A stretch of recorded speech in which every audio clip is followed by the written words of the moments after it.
So I have a question for you as an advisor. Are your clients joining your business or are you joining theirs?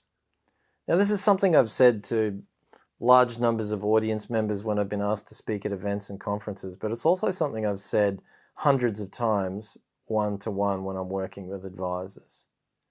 You see, the thing about this is that your greatest value comes from your belief in yourself. Your greatest value comes from understanding how you create the best outcomes for the right people.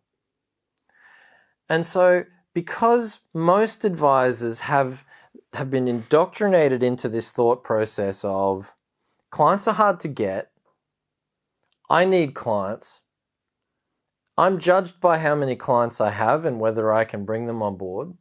And so therefore, what do I need to be? What do I need to say in order to get this client to say yes? And the problem with that is that it starts from the wrong basis. Because you're not joining their business, they're joining yours. And this is one of the biggest fundamental shifts in perception that I work with advisors on that dramatically transform the outcome of their advice firms.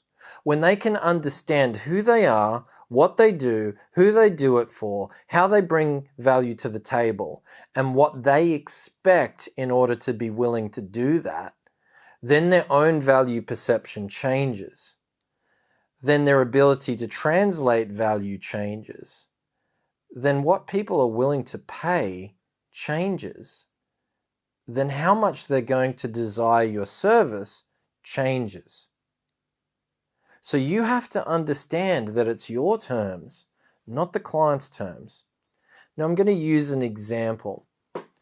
So recently I was working with a partner in a mid-size and Australian accounting firm. So pretty successful, in fact very successful. Decent sized client base, high revenue for this individual partner and his team. But generally speaking, he's working on the foundations of accounting. So what we tend to call compliance, the P&Ls, and in this case, they run an audit division as well. So he was looking at bringing on board the managing director in the first instance. That's the person that he spoke with, who was looking to move accountants. Why? Because his accountant he'd outgrown the business that he was with before. And in fact, and kudos to his previous accountant, he'd said, I think you need to go and find someone else that has a bigger team and more sophisticated means behind them. And so this managing director of a construction firm turning over about $50 million was then shopping around for an accountant. And so he had the chance to sit down with my client. They got along really well. The discussion was going great. And then the managing director said, well, that's great. Thank you. It's been good meeting you.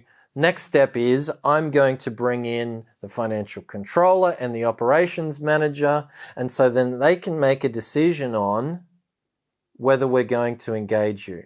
But just so you know, we've got a panel. We're going to go through the process of interviewing each of them. That's the next step. And so he said, okay. And he met with the financial controller and the operations manager. And guess what? They didn't get the business. So from my point of view, I'm talking to this partner in an accounting firm. And I broke it down with him. Now, I won't go through the individual client circumstances or all of the things that we went through that related to him personally. But what I am going to say is the problem that he created was he let the client dictate the terms. And what he should have done at the end of that first meeting is say, hey, look, if you're just going to compare prices and performance and you're shopping around, then I'm not the person for you. But if you want someone that's going to help you, Mr. Managing Director, the person that's inherited this business, take it to where you really want it to be, to create the legacy that we actually talked about that you really want. Not that you've got to get another accountant. No, your legacy. You see, when I work with people, when I work with business owners, I partner with the leaders, the decision makers. I help them figure out what it is that they're trying to do. And then together we work out how to solve those things. And you know what? I'm not at a point where I can even tell you what that should be yet. Now, I'm prepared to invest in that process with you if you are. But if you're not, that's not how I do business. So if you want me to potentially do this with you, then that's what's going to be required. And I said to him, doing that would have been on your terms. Now, the managing director could have said no anyway. But would he really?